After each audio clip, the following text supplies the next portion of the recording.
I stand before you today to share a vision of unity and hope. Together, keep magpapit for all. Before the bright lights, before the grand piano, before the world knew her name, there was a small girl living in a quiet corner of the Philippines, where dreams often struggle to survive. Her name was Maria.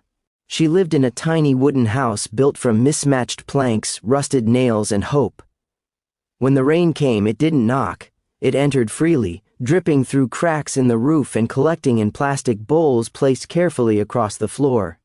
The walls were thin, and every sound from the street came inside, motorcycles passing, vendors shouting, dogs barking in the distance.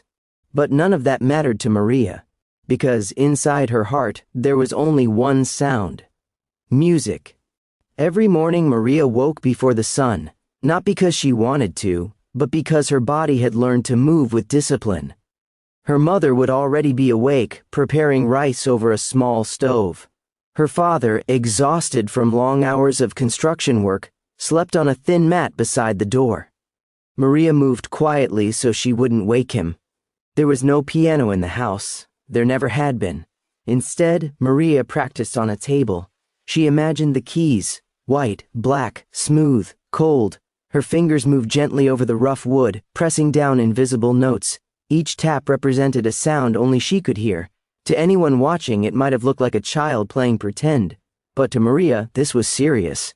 This was training. She had discovered piano music years earlier at a local community center, where an old upright piano sat forgotten in the corner. Most children ignored it. The keys were yellowed. Some didn't work. But the first time Maria pressed a key, the sound struck her like lightning. It felt like the piano was speaking directly to her soul. From that moment, her life changed. She began sneaking into the center whenever it was open. She watched older students practice. She memorized hand movements. She listened carefully, absorbing everything.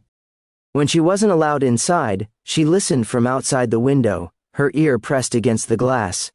But lessons cost money. Money they didn't have. Her parents never said no to her dream, but they never promised anything either. They simply smiled, nodded, and told her to study hard.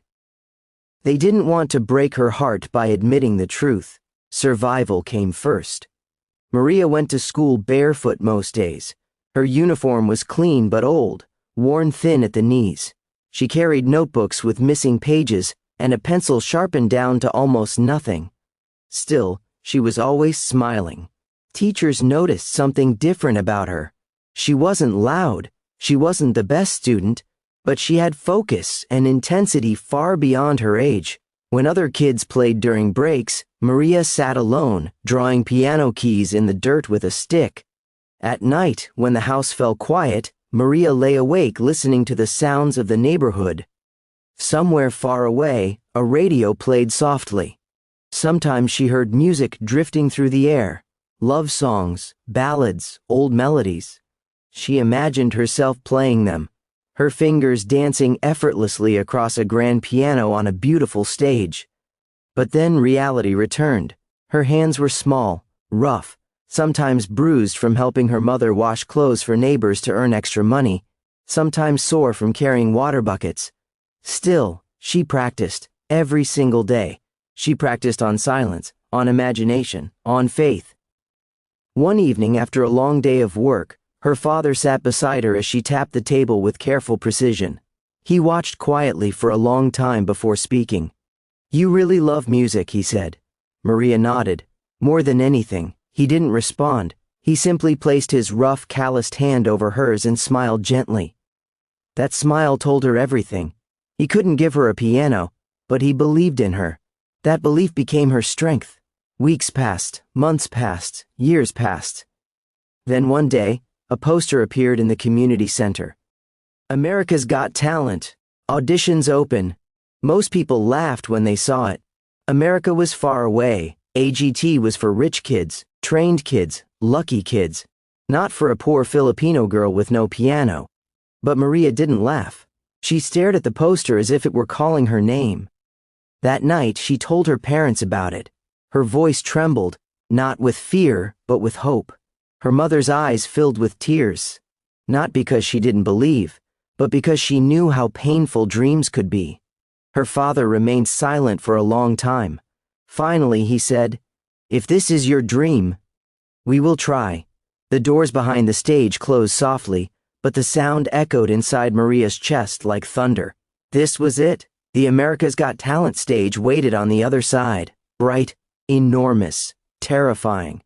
Maria stood in the shadows, her small fingers clenched tightly together, her heart pounding so loudly she was sure the microphones could hear it. She had dreamed of this moment countless times, but dreams never captured the fear or the weight.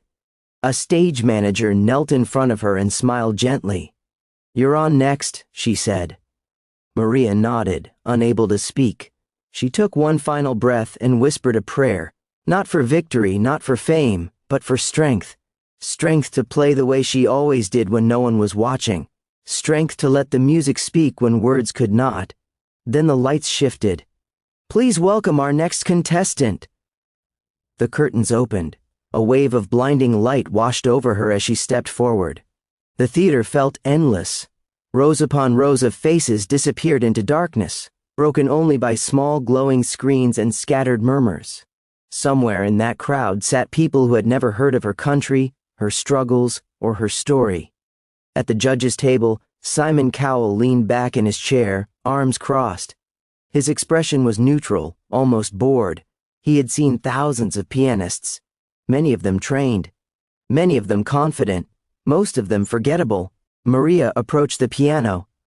It was a grand piano, black, polished, beautiful. She had never touched anything like it before. For a moment, she froze. The surface reflected her face back at her, small, nervous, uncertain. "Hello," one of the judges said kindly. "What's your name?" "Maria," she replied softly. "And where are you from?" "The Philippines." The audience applauded politely. Simon tilted his head. "How old are you, Maria?" 12. "And why did you come here today?" Maria hesitated. Her hands trembled. "Because music is my dream." Simon nodded slowly. "Okay, let's hear it. No dramatic build-up, no encouragement. Just those 4 words." Maria sat down. Her feet barely reached the pedals. She adjusted herself, took a breath, and placed her hands above the keys. For a split second, there was silence. The kind of silence that makes people uncomfortable. Someone in the audience coughed. A judge shifted in their seat. Simon glanced sideways, as if expecting an average performance at best. Then Maria played the first note. It was soft, gentle, almost fragile. But it was perfect. Her fingers moved with control far beyond her age. Each note flowed into the next with emotion, not force. The melody rose slowly, like a story unfolding. The audience leaned forward, unsure why they suddenly felt something change. Simon's eyes narrowed. The music grew stronger. Her hands moved faster now, dancing across the keys with confidence and precision. The sound filled the theater, not loud, but powerful. Every note carried weight. Every pause carried meaning. This wasn't just piano playing. This was storytelling. A woman in the audience wiped her eyes. A man whispered, "Wow." One judge covered their mouth in disbelief. Simon leaned forward. The skeptical posture was gone. Maria's face was calm now. The fear had vanished. She wasn't on a stage anymore. She was back in her small home, tapping invisible keys on a wooden table, practicing in silence. Only now, the world could hear her. The melody shifted. It became deeper, heavier. Pain seeped through the music. Years of struggle, hunger, sacrifice, and quiet hope poured out through her fingers. It felt as if the piano itself was crying. The audience was completely silent. No whispers, no movement, only music. Simon's jaw tightened. His eyes glistened slightly under the lights. He didn't look away. As the final section approached, Maria closed her eyes. Her fingers flew, striking the keys with confidence, passion, and control. The sound swelled, filling every corner of the theater. Then, the final note. It rang out and faded slowly, like a breath released after years of holding it in. For half a second, no one moved. Then the room exploded. The audience leapt to their feet, screaming, clapping, cheering. Judges stood instantly. One wiped away tears openly. Another shook their head in disbelief. Simon stood too. He clapped slowly at first, then faster, harder. He walked toward the stage, shaking his head. "I didn't expect that," he said into the microphone. "Not even close." The crowd roared. "You didn't just play the piano," Simon continued. "You told a story, and I was wrong to doubt you." Maria covered her mouth, tears spilling down her face. Simon paused, looked at her, then turned toward the judge's table. The golden buzzer sat there, glowing. He smiled slightly and pressed it. The sound echoed through the theater. Golden confetti exploded from above, raining down as the audience screamed even louder. Maria fell to her knees, crying uncontrollably, hands shaking as she tried to understand what had just happened. A poor Filipino girl who practiced on silence had just conquered one of the biggest stages in the world, and her life would never be the same.